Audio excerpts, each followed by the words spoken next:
Good afternoon.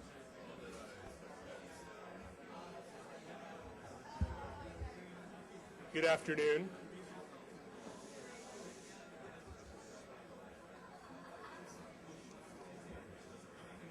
It's a pleasure to welcome you all here to CSIS, and I appreciate you're all coming out for the rollout of our new publication, The Vital Triangle, China, the United States, and the Middle East, which you have copies of before you today. My name's John Alterman. I'm the director of the Middle East program here at CSIS and co-author of the book.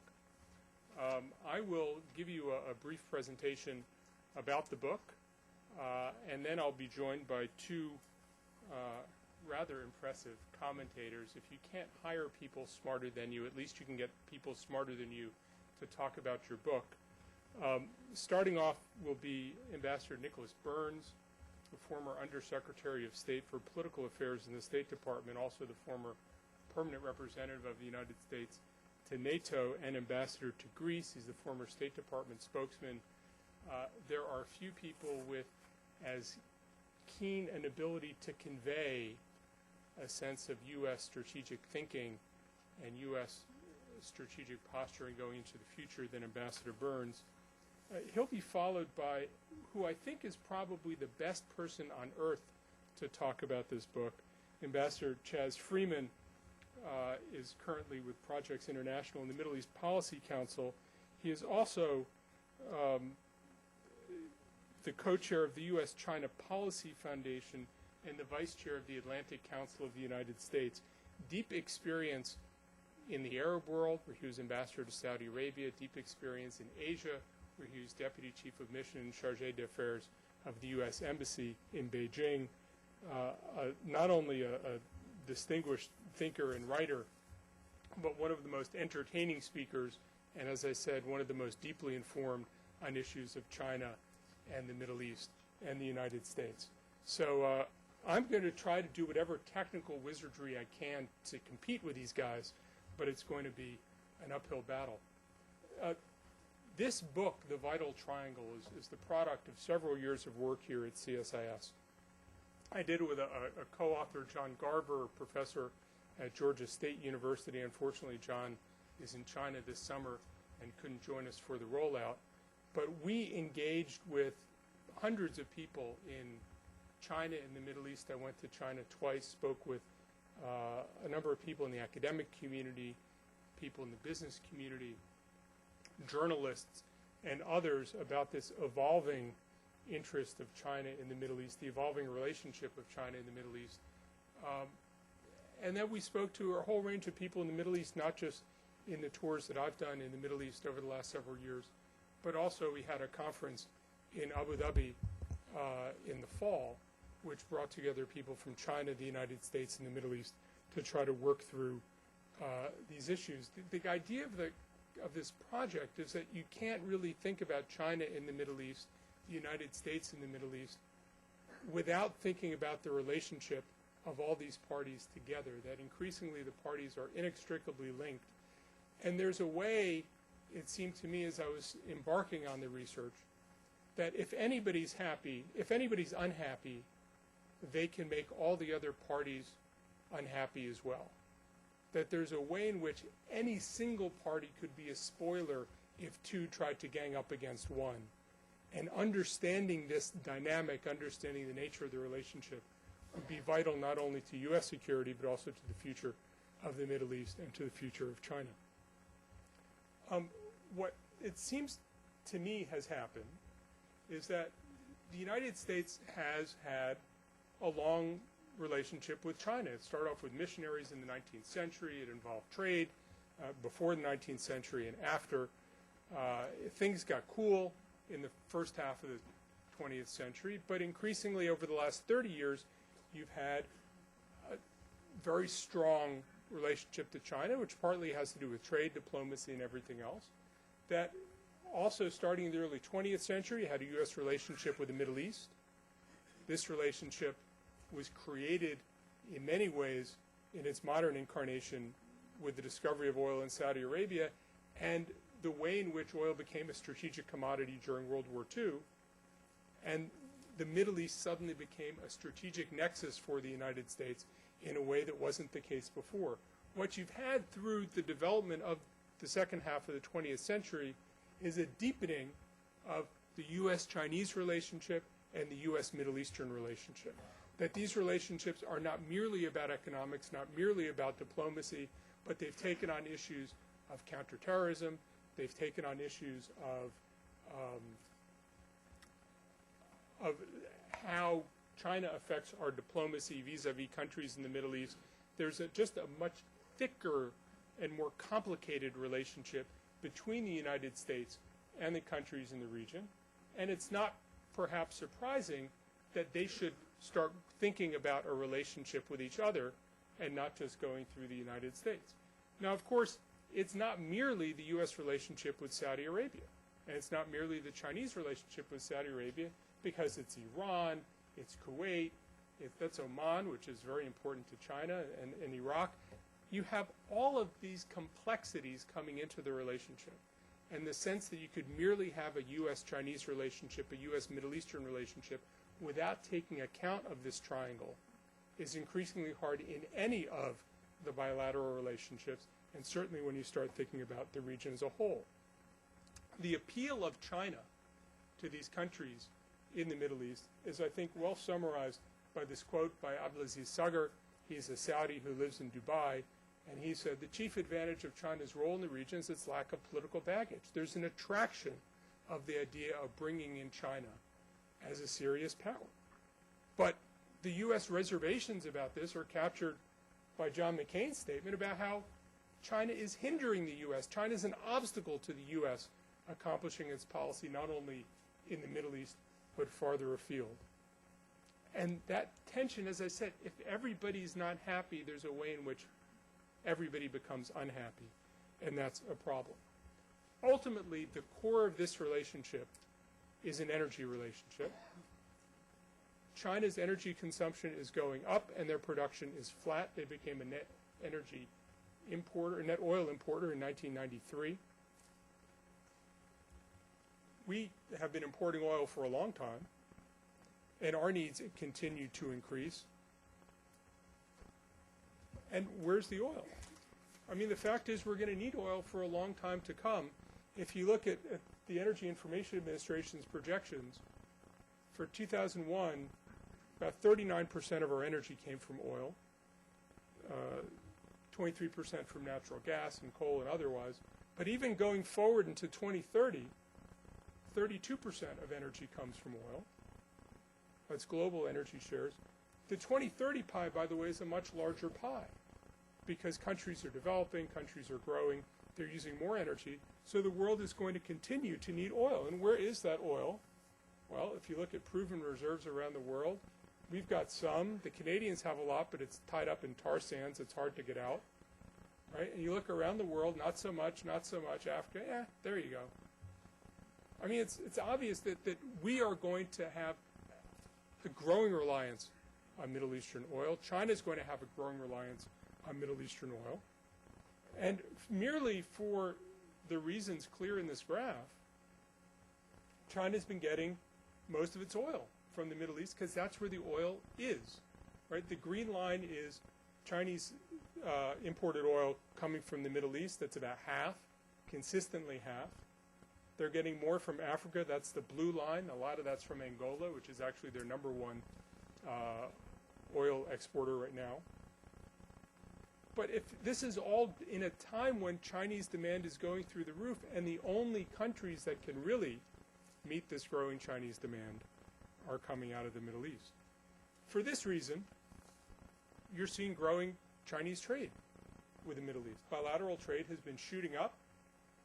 It's shooting up principally from oil exporting countries, Saudi Arabia, Iran, the UAE. That's the bulk of that growth. The interesting thing about this is even while you're seeing this bilateral trade with China increasing, even while you're seeing this, trade with the Middle East is about 5% of China's global trade, or less than 5%. That this is part of a big picture where the Middle East is strategically troubling to China, strategically enticing to China, but economically, it's not the biggest part of the Chinese economy. The problem is what happens if there's an interruption in oil. So what's China exporting to the Middle East as part of this trade? They're exporting the things they export to much of the world. Machinery and transportation equipment's the biggest part, sort of semi-manufactured, cheap manufactured goods, textiles and clothing. That's the bulk of it. And what are they importing? They're importing oil. Chinese imports for Iran 80% oil. That's what these countries export anyway. It's not special with China, and it's significant. So how does China see all of this? It seems to me that as China looks at the Middle East, they feel deeply vulnerable. A number of people spoke to us about the sense they have in China that they're very uncomfortable relying on foreign sources of energy. They're very uncomfortable relying on the United States to protect their foreign sources of energy. There's a sense that a lot of people had. I'm not a China expert, as I think everybody in this room knows, but certainly I heard any number of people repeating the same narrative about the sense that the U.S. is a hegemonic power that seeks to control the world by getting a grip on world sources of oil, and that is a source of vulnerability for China. The fact that China cannot protect its own sea lanes of communication, the fact the U.S. is acting in the Middle East, in Chinese eyes, creating instability in the Middle East, makes China the more vulnerable of the parties.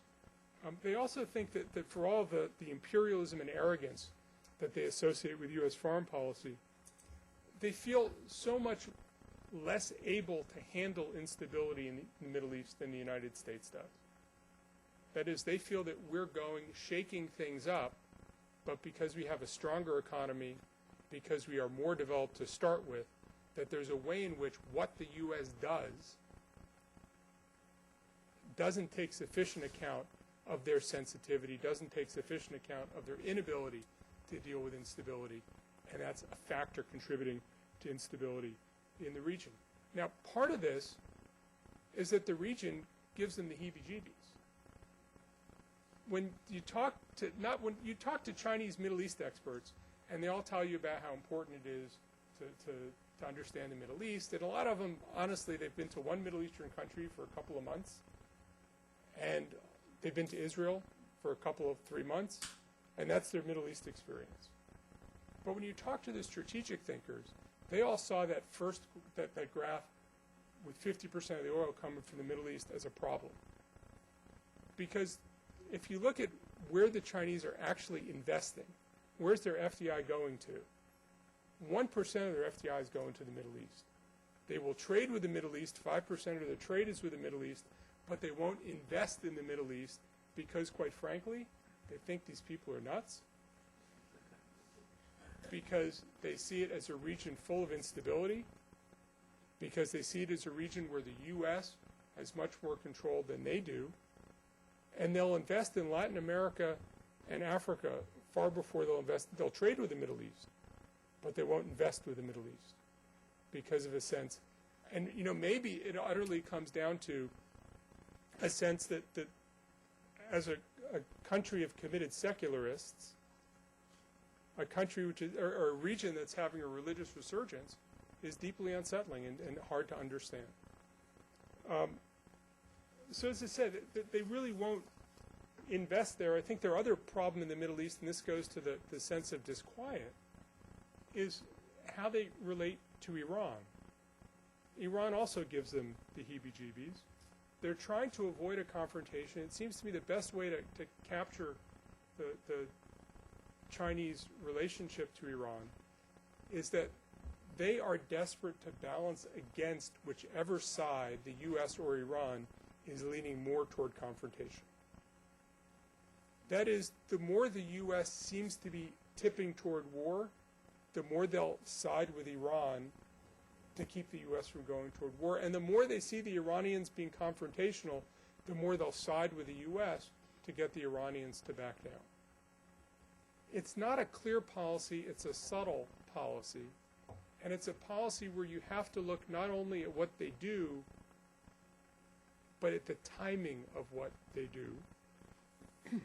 my co-author, who follows Chinese foreign policy with a patience and intimacy that I can't summon myself, talked about how the Iranian-Chinese oil deal on the Yadaviran field was sort of concluded but not quite consummated for several years because they wanted to get the benefit from the Iranians of making the deal, but they didn't want to antagonize the United States. And you actually didn't see this deal implemented until the NIE came out in December 2007. So the Chinese sort of kept the Iranians on a string, sort of said, oh yeah, we have a $100 billion oil deal, gas, we're doing all these things, but didn't actually make the deal, didn't actually move forward on the deal until the U.S. had certified that Iran wasn't moving forward on a nuclear weapons program. He sees that, as he looks at Chinese foreign policy, as a way that the Chinese are being sensitive to American sensibilities, not antagonizing the United States, because ultimately the key strategic relationship for China is its bilateral relationship with the United States. It has a national security vulnerability on energy supply, which, as I said, Chinese lose sleep overnight about the fact that their energy security relies on the Middle East. But all of China's diplomatic standing in the world has to do with the Sino-American relationship. And the Middle East is in some ways subservient. What the Chinese are doing, especially on Iran, is balancing between the two, and doing so in a quite artful way. When you look at the regions, at the countries in the Middle East, virtually all the countries in the region are aligned with the United States. I think one of the underappreciated facts about the second half of the 20th century is that virtually all the governments in the region are aligned with the United States. The people are another issue, but the governments are with us. We maintain military order. But there's this sinking suspicion that the U.S. needs a balancer, that an unconstrained United States really isn't in the interests of the region, really doesn't further regional goals, that there's all this talk about energy independence in the United States. You see flattening energy demand, and that there's a way in which supplementing this strong bilateral relationship to the United States with a relationship with China, a growing economy, growing demand for energy, and a very studied disinterest in internal intervention and involvement in internal affairs is a helpful way to secure these countries' interests going forward. I think there's also a way in which the Chinese relationship with countries in the region is sort of happily unsentimental. Right? When the United States has a relationship, especially with the Middle East, we talk about Arab-Israeli stuff, we talk about Islamic extremism, we talk about counterterrorism. There's a shrillness and a level of debating back and forth about, are these guys really our friends? And you see it on the Arab side, you see it on the U.S. side, you see it on the Iranian side. And there's a way in which there's sort of a refreshing commercialness to the relationship with China. We make a deal, we move on. That I think a lot of the countries find refreshing, and that China sees as an added advantage moving forward. The U.S. relationship is deeply focused on the Middle East.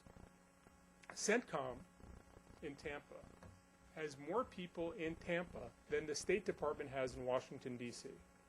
Right? CENTCOM, just looking after U.S. military interests in the Middle East, has more people in Tampa than the entire State Department has looking after the entire world. One estimate suggested that we spend $33 billion a year protecting oil exports from the Middle East. $33 billion a year. That's a number, by the way, that China doesn't contribute to. China benefits from it. China benefits tremendously from it, but it's not something that they pay into. I think there's a certain tendency in the United States to see China's rise principally in military terms. There's a sense of China as a challenge to the United States, China undermining U.S. policy, China making deals with countries the U.S. is trying to isolate. Overall, it seems to me that there's this remarkable disparity. The U.S. continues to invest in security in the Middle East, and the Chinese continue to reap the benefits of U.S. investments in security in the Middle East. The U.S. principal victory vis-a-vis China in the Middle East has been to get the Chinese to limit their arms sales to countries like Iran. China's backed off of supplying missiles and missile technology to Iran. The U.S. has gotten the Israelis to stop selling U.S. Military technology to the Chinese. That's actually where the great success has been. But it seems to me the great Chinese success has been benefiting from this relationship from the Pax Americana that the U.S. has helped set up.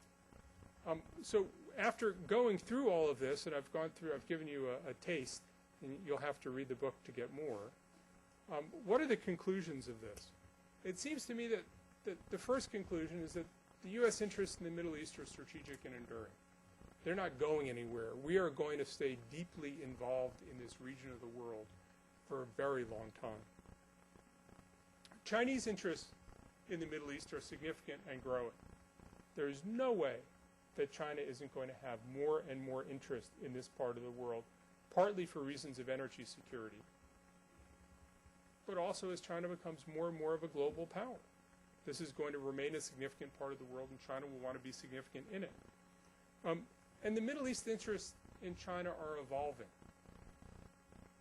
There's a curiosity about China, a curiosity of what the relationship with China can be, not because China can replace the United States, but because people are curious about the ways in which China can supplement the United States. There's a real interest in having China supplement the U.S. as it goes forward. So what do we do about any of this? I think one thing that we came down to is we have to build on common interests in security, that there's a way in which China has not contributed to regional security exercises while it's benefited from them. So building on security by doing sort of technical things like ship protocols and cargo identification, starting with the easy things, the things that are very technical, that are not emotional, to create an expectation of Chinese involvement. Talking about consequence management. Right? If you have accidents in the Gulf especially, bringing the Chinese into this, I think, is a constructive way to reassure people about American intentions, to get the Chinese to help to create an increased Chinese interest in maintaining security in the region. We thought it would be useful to create some sort of security net framework that unites consumers and producers. China has set up this Shanghai Cooperation Organization, which brings together a number of people who aren't especially our friends. But it doesn't seem to me that contributes to really accentuating, developing our shared interests, that there's a way in which having a framework where China and the U.S. and countries that are friendly with us and countries that are hostile from us, all centering on what it is that we share, developing common interests, is a useful framework, if only to create a framework to diffuse some of the tensions in the region.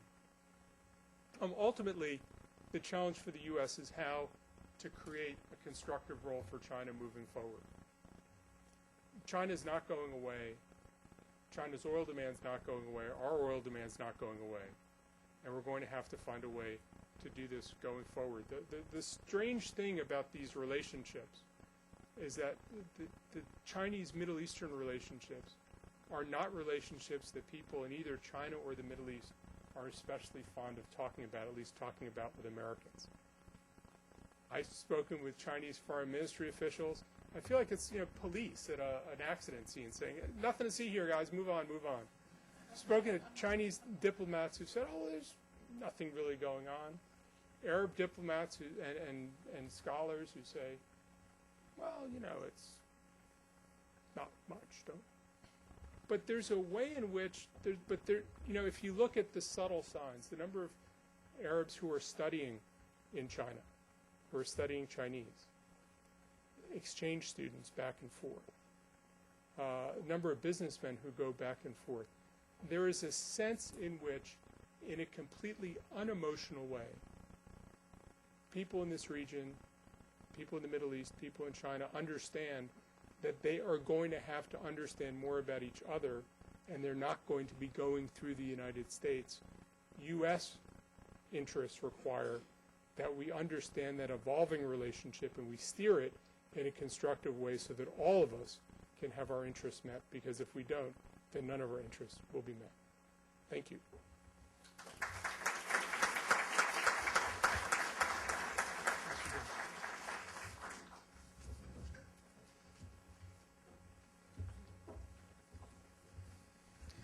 Good afternoon, ladies and gentlemen. I'm Nick Burns. I'm very pleased to be here. I want to thank CSIS and John Alterman for this opportunity. I'm very pleased to be with Chas Freeman. I think John's right. Given Chas's career involvement in the Middle East and China, there's probably nobody better in this town to discuss this subject. But you got me first. You'll have to listen to me. I'll be the warm-up act. A lot of people, a lot of friends in the room, Ambassador Jim Sasser, who was a great American ambassador to China for President Clinton. Bud McFarlane is here. Ambassador Henrik Liljegren, former Swedish ambassador to the United States, and my friend Justin Higgins, who worked with me at NATO. He's a young American Foreign Service officer now serving on our China desk at the State Department. So we are among friends. I have a few things to say about this topic. I thought it was an excellent study. And when I thought about it in its largest dimension, it's obvious, isn't it, that the vital triangle deals with, I think, what one could argue to be the two vital issues for American foreign policy for the next 10 to 25 years. The first is the rise of China, a China that will be, without any question, the most dynamic and consequential partner for the United States, good or ill, as we move forward into a new American administration. The second is the rise of the Middle East to become the place where the U.S. strategic attention is most engaged. I think of it this way. The Middle East is for the 21st century, for the United States, what Europe was for the 20th century. Between roughly the First World War, when Woodrow Wilson put our troops into the Western Front, to the time when Bill Clinton put American troops into Kosovo in 1999, our foreign policy was global. We were active in every part of the world, but it was really all about Europe, because that's where the mortal dangers lurked for the United States through the rise of fascism in the 20s, the Second World War, the 5 decades of the Cold War, and certainly the 4 Balkan Wars of the 1990s. The Middle East has now occupied that space, certainly for the Bush administration, over the last 7 years, and I think it will for an Obama or McCain administration. So I think the question that this study deals with is not only topical, it's really quite vital for the United States of America. And the question I would ask is the following. Is China going to participate with the United States in trying to resolve the major problems of the Middle East, the problems that will be evident to President Obama or President McCain when they walk into the Oval Office for the first time? Probably after the swearing-in and inaugural parade on January 20th, 2009, one of those two men will come back to the Oval Office, and the National Security Advisor, he or she, will be there. And you can picture the scene. There'll be some world leaders who will want to call the new president to congratulate him. And if I were the National Security Advisor and had a chance to give that new president a sense of what that president is facing, I'd start with the Middle East. I mean, think of the American agenda in the Middle East. 160,000 American troops in Iraq, and no plan yet to extricate them with honor and with success. And we'll see if either of the presidential candidates can develop a plan that's convincing to the American people. That's first and foremost. Next, there's the strategic challenge posed by Iran in 2 dimensions. Iran is the largest funder and supplier of arms to nearly all the Middle East terrorist groups that are shooting at us, and shooting at the moderate Palestinians and shooting at the Israelis and the Lebanese. Think of that. Iran supplies money and arms to Hamas, to Hezbollah, to Palestinian Islamic Jihad, to the Shia militants in Iraq who have been fighting our soldiers, and now to the Taliban in Afghanistan. The second Iranian challenge is the attempt by the Iranians to create a nuclear weapons capability, a nuclear future. We think beyond enrichment, I think personally beyond enrichment and reprocessing towards the acquiring a nuclear weapons capability in the future. That would be a game changer in the Middle East for American strategic interests and those of all of our friends, including all of those moderate Arab countries that John was talking about. Think of the fact that President Obama or President McCain will have to take that baton from President Bush and Secretary Rice, called the Middle East peace negotiations. The fact that 60 years after the creation of Israel, Israel has no security, and the Palestinians have no justice and no homeland. Think of another priority, Lebanon. Lebanon, a democratic Lebanon, can it survive what seems to be an attempt by Syria, Iran, and Hezbollah to unseat the democratically elected government of Lebanon itself? And beyond that, think of the question that this study is really focused on. The fact that both the United States and China seem to have a vital interest in the safe and secure flow of gas and oil from the Persian Gulf, from an American perspective, not just to the United States, but to all of our allies, treaty allies in Europe, and our treaty allies in East Asia. So if you're an American president looking at the Middle East, you have reason to assert that the Middle East is the most important part of the world to our country. It's the place where things can go terribly wrong and where our vital interests are engaged. And the Chinese need to understand that. I don't question the facts. It's hard to question facts. I don't question the fact that the Middle East is an area of growing importance to China, and that the free flow of oil and gas to China is vital for that country. But the Chinese need to understand the primacy of the Middle East for the United States. And the question is, will China begin to use its power, its political power, the leverage that it has with countries in that region to help the United States and other countries to resolve some of the problems that I just listed? Let's take a case in point, Iran. Over the last 3 years, until I left the U.S. government a couple of months ago, I was the American negotiator on the Iranian nuclear question. And I spent a lot of time with the Chinese and the Russians and the British and French and Germans and the South Koreans and Japanese and Australians. And the whole point of the international effort was to try to achieve a diplomatic breakthrough and a diplomatic solution, not a military solution, to the problem of Iran trying to acquire a nuclear future. I can say with some, this won't surprise you, with some degree of certainty that China was not at the forefront of that effort. China tended always to be kind of in the back of the pack, in the back of the room, quiet, sitting down at the end of the table, sometimes putting forward ideas, more often than not, playing off what the Russians or the United States or Europeans proposed. So the question on Iran that the new president is going to have is China with us? Is China with us in our attempt to resolve this problem peacefully? Now, the instrument of choice that Russia has chosen, and the U.S. and Europe and China have chosen, is to offer to Iran the prospect of negotiations with those 6 countries. It would look a lot like the North Korea, the 6-party talks. These would be 7-party talks. The U.S., Russia, China, the 3 Europeans, and Iran.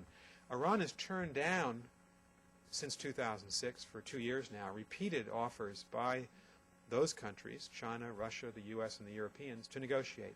And so we said if Iran rejected those talks, we would sanction Iran at the Security Council, which we have now done through 3 Chapter 7 resolutions. But what's been the effect of those sanctions? They haven't been as strong as they should, because some of the countries sponsoring the sanctions are also seeking a leading economic relationship with Iran. As the Europeans have pulled back over the last 3 years, 3 years ago the European governments had $22 billion in export credits available to their countries to subsidize business with Iran. They've cut that by more than half, the Germans and French and Italians and Spaniards and Greeks. And as they have left the scene in Iran, as they've decreased their economic ties, China has rushed forward to fill that gap. China is not a leading trade partner with Iran. Chinese exports to Iran and imports from Iran are increasing. At the same time that China is voting for Security Council resolutions, the point of which are to isolate and squeeze the Iranians so that they'll be more likely to choose negotiations. So there's a big problem in this effort to sanction Iran, to pressure Iran, to use our combined leverage, because one of the countries, China, is essentially disregarding those sanctions by seeking a favored economic position in Iran itself. And I think this does prompt a larger question. Will China rise to the challenge of global governance? Will China be, as Bob Zoellick said 3 years ago when he was Deputy Secretary of State, will it think of itself as a stakeholder in the international system? Will China realize that it's on the virtual governing board of the world? Now, I said virtual. There is no official governing board of the world, but if you're a practitioner, the way many of us who've been in government have experienced it, there's a virtual governing board of the world. You know, there's the European Union and Japan and Australia and Nigeria and South Africa, Brazil, the United States, and India, and China. It's the group of countries that more often than not are called upon to resolve conflicts, provide troops for UN peacekeeping operations, provide the funding to combat increasingly those global problems that threaten the international system: climate change, trafficking of women and children, international drug cartels, crime cartels, terrorism, WMD. You know, name the issue. All of them lend themselves to multilateral solutions, and all of us think of ourselves as having some global responsibility to combat them. I think there's a question about whether the Chinese actually see that role for themselves. They certainly are powerful, economically, politically, and militarily. But do they always think that they can exercise that power, or that they have an obligation to the United Nations or the international system at large to preserve peace, to take active steps with the rest of us to do that? I think the jury is out. Think of the Chinese position on 4 issues: North Korea, Burma, Sudan, and Iran. My quick report card would be that on North Korea, the Chinese have done very well and have acted very effectively to help the U.S. and Japan and South Korea and Russia to get North Korea to the table, and I hope to move forward with the declaration of what North Korea has been doing for a number of years. On the question of Burma, I don't think the report can be quite as favorable. There's no question that China is the most influential country in Burma by a long mile. And yet we saw after late September, after the dramatic and horrible actions by the Burmese government to put peaceful protesting monks in jail and to crack down on the democratic opposition, we didn't see China move to use its influence to assert that the Burmese government had to act in a more civilized and responsible way. On Sudan, where China has part ownership of the major oil company, China has had a very fitful response to the continuing demand of 2 UN Secretary Generals, as well as the U.S. and other countries, that it use that influence to convince the Sudanese government, to permit a UN peacekeeping force to enter Darfur and protect the women and the girls who are still subject, as we speak, to the Janjaweed attacks on them in the Darfur region. And in Iran, as I've already talked about, the Chinese have not used all of their influence, certainly not their economic influence, to join the rest of us in real and effective sanctions.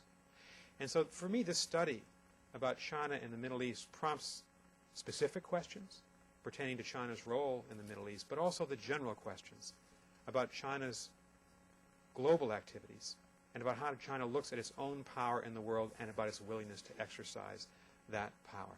China, of course, like all of us, like all governments, is a complicated government.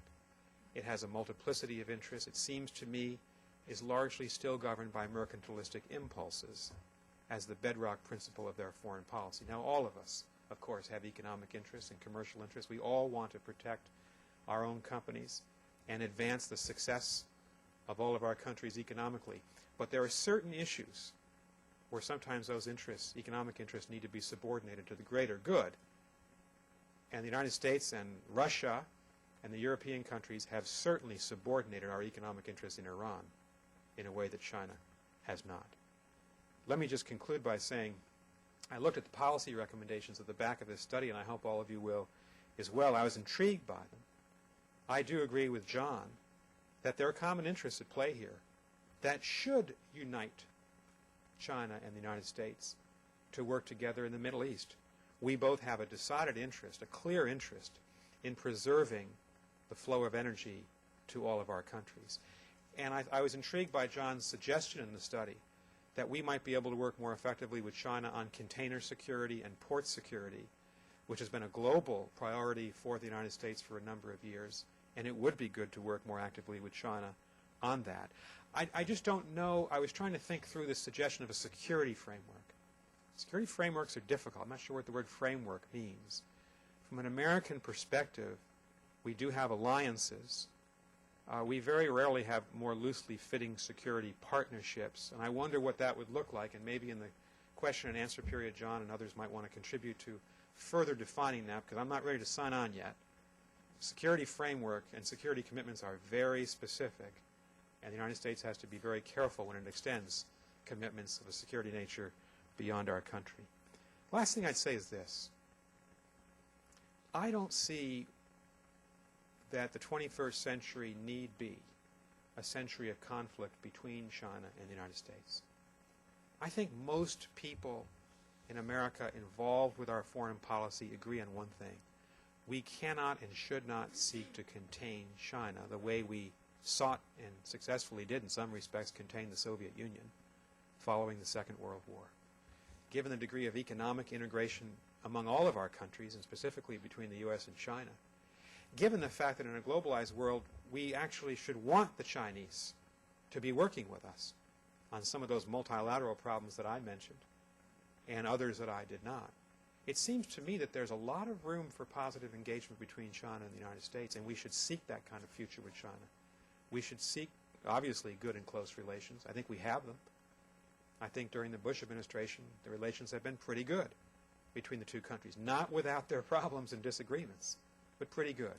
And that should be the orientation of whatever administration follows that of President Bush. We should seek cooperation certainly in Asia, where the United States thinks of itself as the guarantor of power and has since September 1945, but there's room for us to work with China, in my judgment, and certainly in the Middle East, where I think there's probably more that unites us in terms of those interests that John was talking about and showed us on the slides, more that unites us than divides us. So I'm not at all pessimistic. I don't think that any kind of conflict is inevitable, and I think if we work hard enough, we'll be able to achieve a shared space with China that works for both countries. Final point would be this. If China's feeling vulnerable, as John suggested, or if China or some of the other countries detect a certain shrillness to American policy, those two words leapt out at me, I would bet that with the exception of Iran and possibly Syria, all the countries of the Middle East want the United States to continue to be the dominant external power. They may not always agree with us, issue by issue, but there will be no Middle East peace between Israel and the Palestinians without the active intervention of the United States. There will be no peaceful resolution, obviously, to the Iraq conflict without sound policies and judgment of the United States. And I would assert there will be no peaceful resolution of the Iran problem, which China wants, without the active involvement of the United States. So I don't think that we're facing a future where somehow the United States is going to lose a lot of influence in the Middle East.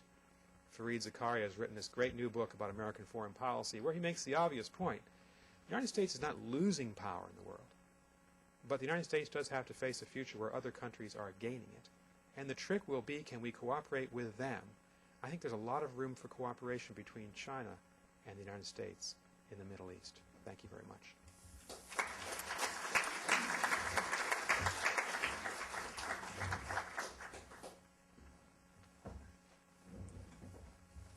Well, John Alderman has, I'm Chaz Freeman. John Alderman has emerged as a major intellectual force and program presence in Washington. Now I understand how he does it. He offers free lunch, gives you a free book. He gets First person in Washington ever to try that trick, too. Yeah, and he puts on a couple of serious presentations, and then he brings on a clown. So here I am. And he also finds a good topic, because this is the perfect topic for Washington, because it unites the two villains in the American popular psyche. China, which we all know is secretly run by Fu Manchu and preparing to take over the world militarily, and the Arabs, who are everybody's favorite villains. And if you look at the cover of this book, which I invite you to do, you can see the military focus that we bring to bear on these issues. The odd thing, of course, is that Chinese military involvement in the Middle East is virtually nil, and it is we who are the dominant military factor there. At any rate, the involvement with the so-called war on terrorism and the interest of the military-industrial complex in this issue guarantees a good crowd, and I'm glad to see you all here. The second issue is that this, of course, brings together two countries which are the recipients of an avalanche of money. These two areas, that is the Gulf, let's be serious, we're not talking about the Middle East as a whole, we're talking about the Persian Gulf, and China these are the places to which a huge shift in global wealth and power is occurring.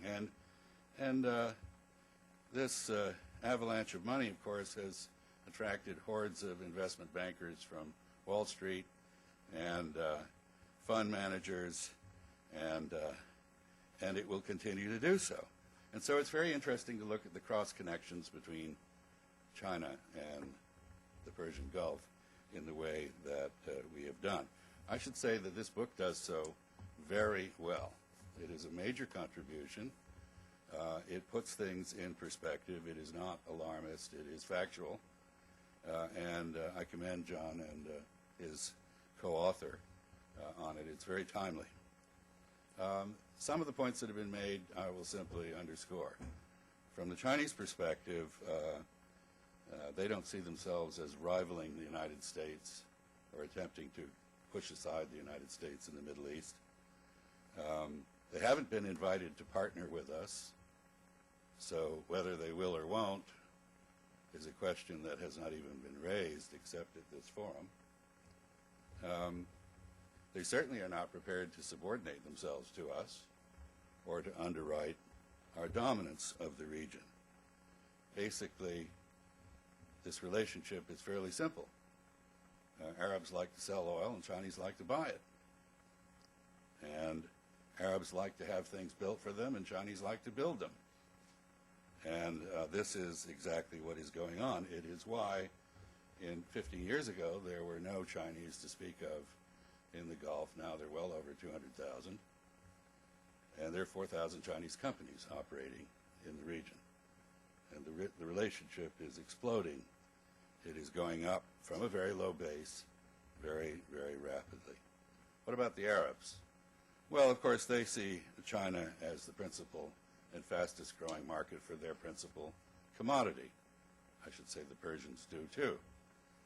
China has distinguished itself in many ways. One of them is that it has an even stupider energy policy than the United States, which encourages consumption, discourages conservation, reduces the pressure for efficiency.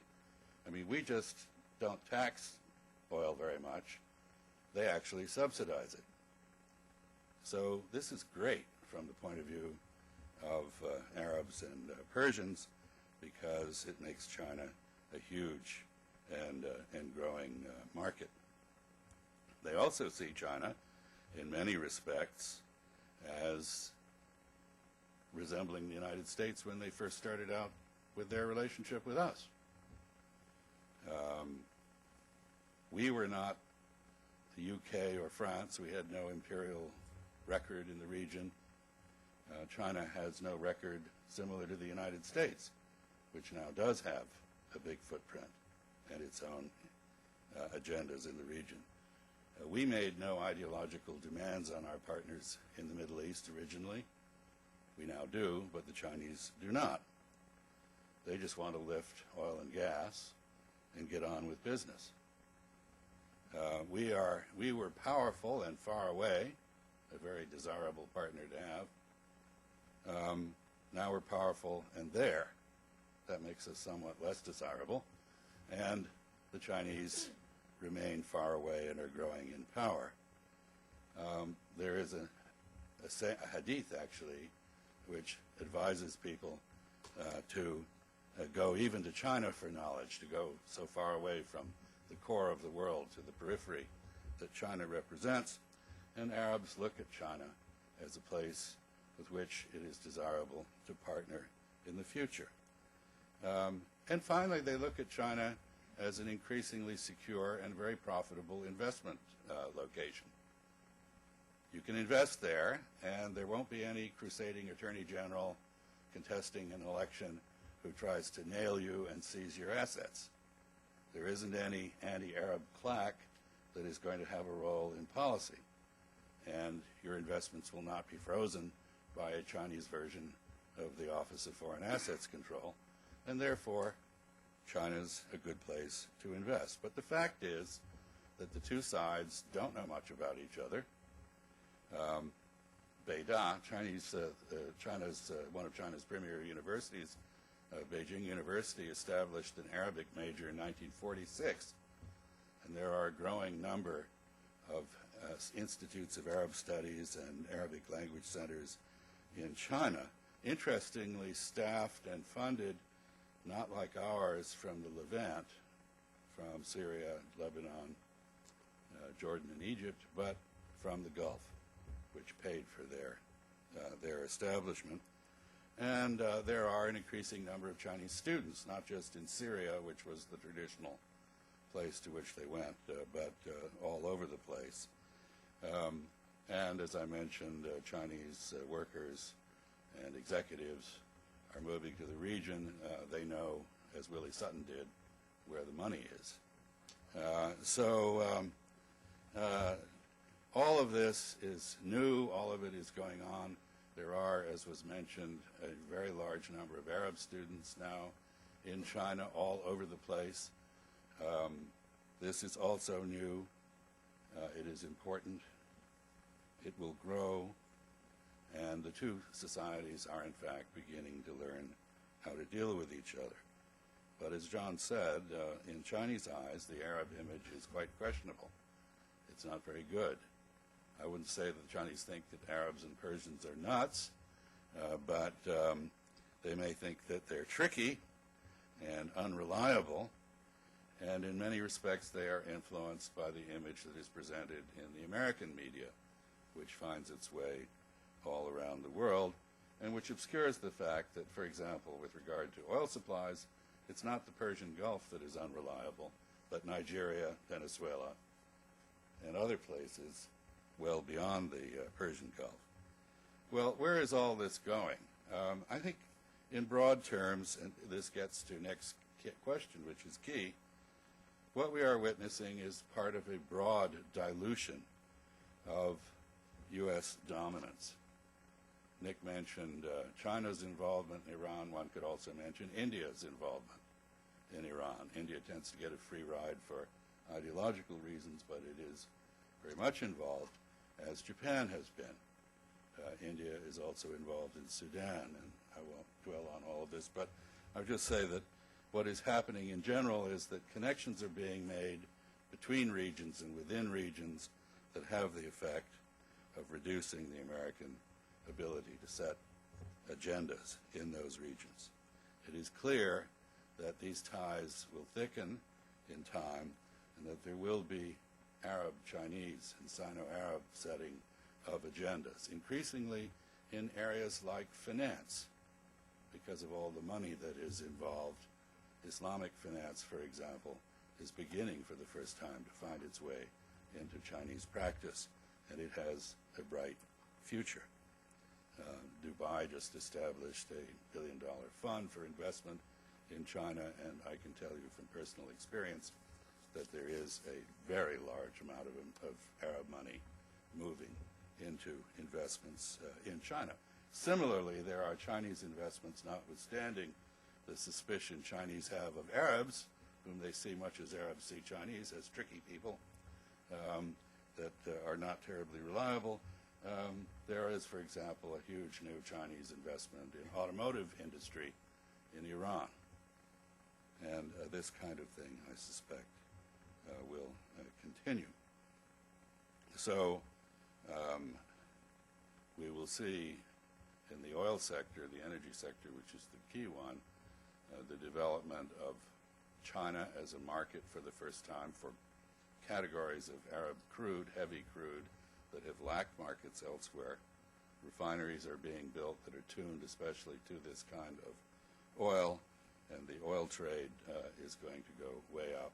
Xi Jinping, who is the vice president of China, just concluded a visit to Saudi Arabia, and there was a prediction for doubling within 5 years of Saudi exports to China in this regard. Similarly, and finally, in the Gulf, the entire petrochemical industry in the world is in the process of migrating to the Persian Gulf for a very simple reason. It's a no-brainer.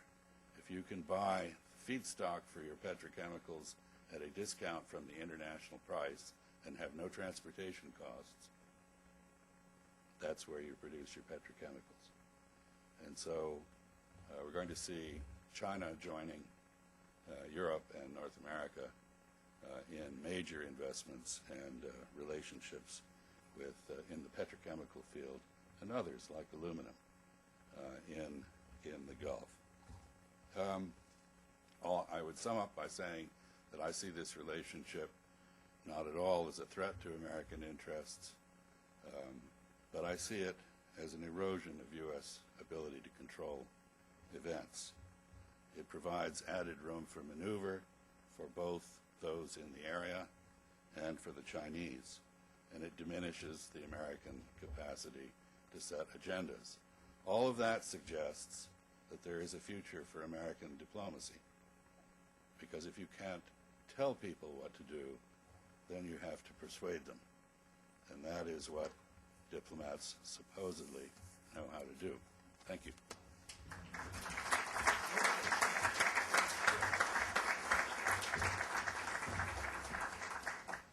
Thank you very much, Chaz and Nick, for those very thoughtful presentations. We have a little bit of time. If any of you have questions, we have some microphones in the back. If I could ask that you follow 3 rules. One, that you identify yourself. Second, that until we have a chance for everybody who has a question to ask one, that you ask only one question. And third, that you ask your question in the form of a question, which is to actually ask a question, not make a statement, followed by, what do you think? In the back, Peter.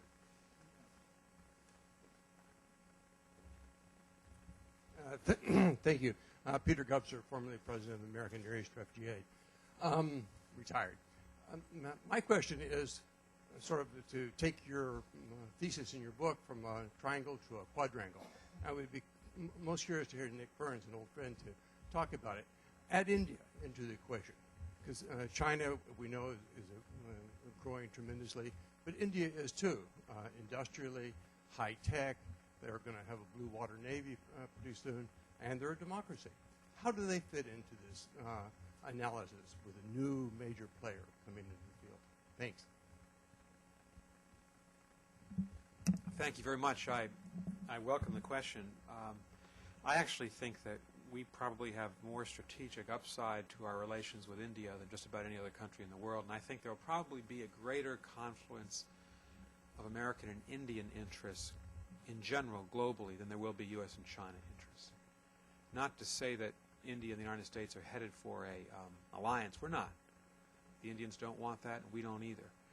But I do think that President Clinton and President Bush have made a strategic bet on India. They were right to do so, and we're beginning to see some of the fruits of that bet.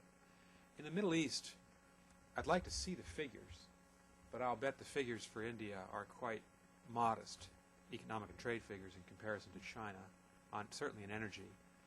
But I would imagine that India is going to have to think very hard now about engineering an increased Indian presence in the Middle East and involvement, because India is facing the same energy crisis essentially that China is. India may not be coping with it as well as the Chinese are. They haven't been as aggressive or expansive in seeking foreign markets.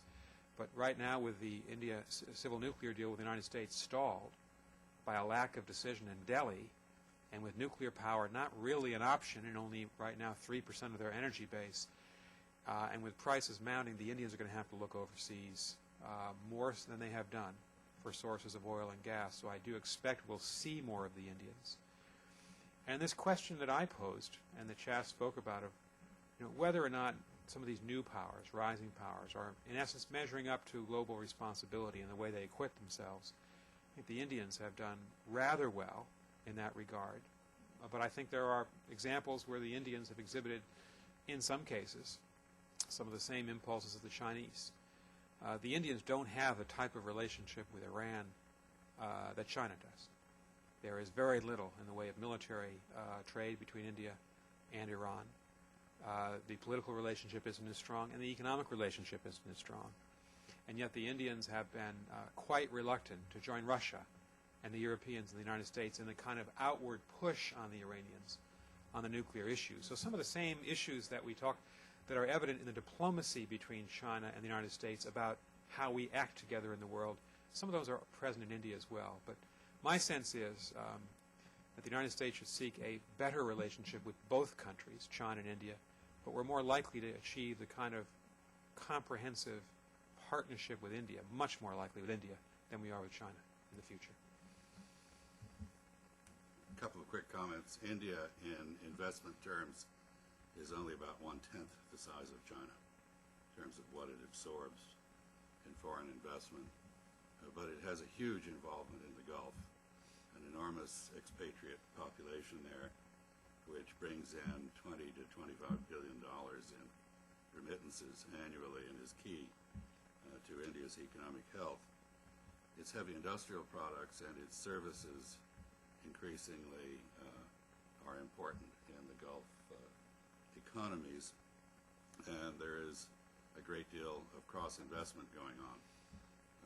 Saudi Arabia, in reaching out to China as a new partner, also reached out to India, and in some respects, India has done better in cultivating that relationship on the commercial side than the Chinese.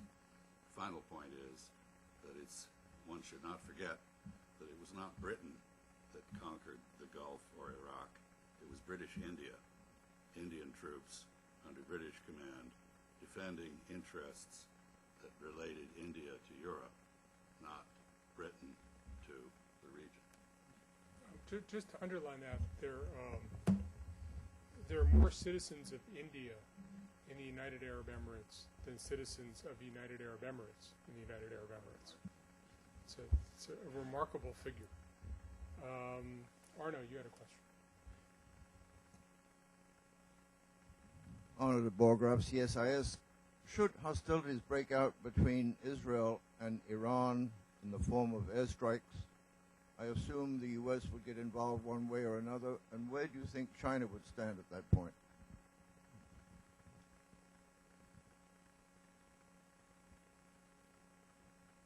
When I was Arno, thank you very much for that softball. Really appreciate it. Now that he's not State Department spokesman, we're not going to let him say, I don't respond to hypotheticals. Well, I was just about to say that. It's in the DNA of former state spokesmen. We never respond to hypotheticals. I think that we need to work really hard to avoid your hypothetical. And I do not see it as inevitable that there should be a conflict between Iran and the United States or Israel and Iran. I think there's room for diplomacy, and there's time for diplomacy. And I know that Secretary Rice is very focused on diplomacy, and I would hope that whoever follows in 2009 would assume that our first order of business should be seeking a negotiated political outcome with the Iranians on two questions: the nuclear question, and three, on what they're doing in Iraq, which is not helpful at all to the international effort, and what they're doing region-wide, and I referred to that. But I think it's very important that everybody understand that there's room for that diplomatic solution, because the consequences of a war would be horrific, given the size of Iran, given its power, given its relative integration, all comparing favorably to what was present in Iraq before March of 2003. This would be a completely different and much more daunting prospect for anybody seeking an altercation with Iran. And so I think we need to really accentuate diplomacy and give it the kind of effort that we haven't seen to date. One of the great ironies of the 21st century is that China has emerged as the champion of the UN Charter, sovereignty, and international law. And an attack on Iran of the sort that you posit would occur outside these frameworks. And despite them, China would not be in a position to use its UN Security Council position to do very much of anything. And yet the consequences for China, not simply in terms of the shattering of the framework of law inherited from the 20th century, but also in terms of oil prices and other things, would be huge. I would posit, based on talking to people in the region, that scenario could very well result in the military exclusion of the United States from that region. Some in the region have already been put on notice by Iran that if that occurs, the retaliation will fall first on them. And while Iran is militarily very weak, it is strong in subversive and non-conventional warfare capability. If the United States is no longer able to operate because it lacks overflight rights, access to bases, and a welcome in the region, then the world will be faced with the question of how that region's security, which is vital to the entire world, will be managed. And I don't think the Chinese are ready to step up to that task. I hope they are not challenged, they are not asked to step up to that task, because I do not think it is in anyone's interest to encourage the Chinese to develop power projection capabilities of the sort that would be required if they were to have to take a direct role in protecting their own oil supplies. Let me just add, I think it's easy to underestimate the Chinese aversion to any war in the region. I think the Chinese see a profound inability to protect themselves from disruption in oil supplies, shooting up of prices. It's a real sense of vulnerability. That being said, I think they're sort of indifferent to the nature of the governments in the region. They're indifferent to a change in governments in the region. We have a commitment to stability, sort of more broadly, a sense of projecting stability into societies. There's a profound disinterest in the way societies in the Middle East work in China.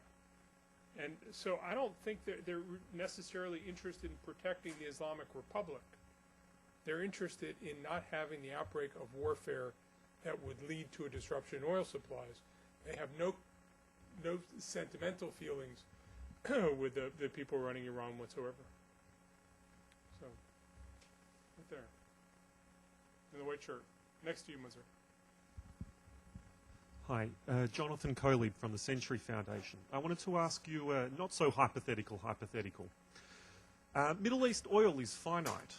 It will run out at some point. I'm curious how that affects this triangular relationship, and are we doing enough to position ourselves for that strategic environment, and are we doing enough perhaps to wean the Middle East off Middle East oil now? Sure, why don't you go first? The answer is no, we're not doing anything at all to wean the Middle East off its dependence on oil. And people in the Middle East are not doing very much either. But you're talking about a very, very long-term issue. There's going to be oil coming out of the Middle East for a long, long time to come. It's going to cost more and more per barrel, but it will come out. And this question you are raising in a town where 6 weeks is considered the strategic horizon.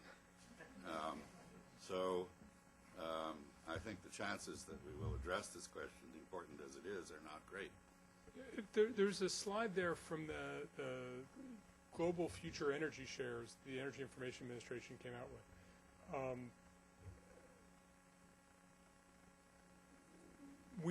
with. The current projections are that it's very hard to change the energy mix. you have all these cars. Cars are going to last for 10 years, so you're sort of locked into the consumption of cars. You have the momentum. You have all the service stations. What a transition from oil as a transportation fuel, which is principally what oil is. I mean, it's extraordinarily hard to do in any sort of compressed period of time. And you're seeing this at a time when countries like China and India are rising economically at a point where people are starting to buy personal automobiles. So it seems to me that it would have to be a tremendously disruptive event or set of events to get off this trend of really growing oil demand. The interesting part of the growing oil demand is nobody has the faintest idea where all this oil is coming from, because the sort of fudge factor has always been Saudi Arabia. Does Saudi Arabia have enough of the kind of oil we can refine to do all those kinds of things? Or the Chinese are building a refinery to deal with with this distressed Saudi crude. But for the most part, there's a whole fudge factor involved in how we supply the world with the oil that we think the world is going to use in 2030. And we don't know how to get it. Nick has a comment. I just wanted to go back to Arno's question and John, what you said about China being worried about a conflict between Iran and the U.S. or Israel in the Middle East. If that's the case, then the Chinese need to work harder to help us make diplomacy succeed. Because right now in that group of 6 countries that are promoting the negotiations and the sanctions effort, the Chinese are the ones who are making it difficult for that basic strategy to succeed, in my judgment, because they're putting their economic interests over their geopolitical interests. And that's a very difficult question for any country, to balance. And I understand that. I'm not trying to be too judgmental. But if there's an overt Chinese concern about the possibility of war, they can help us to strengthen diplomacy more than they are doing now. And the Chinese argument is that they're afraid that we're going to run through all our diplomatic cards and end up where there's no alternative except warfare. That our sense of coercive diplomacy is that you have diplomacy backed by the potential of force. And that what we're doing is we're trying to play all the cards too quickly. I'm just saying what the Chinese say, we're not taking yes for an answer. We're not listening for a yes. And that what's happening is we're trying to get China on board for what is ultimately a military strike, and they're not on board for a military strike, and they don't want to get to the end of the diplomacy too quickly. I know you've probably had any number of discussions with Chinese. You've probably heard that before. It's probably frustrated you to no end. But I heard much less of it, but that's certainly what I heard. What the Chinese have is an administration, President Bush and Secretary Rice, who for 3 years now have been involved in these negotiations with China and Russia and the Europeans to develop an effective diplomatic option.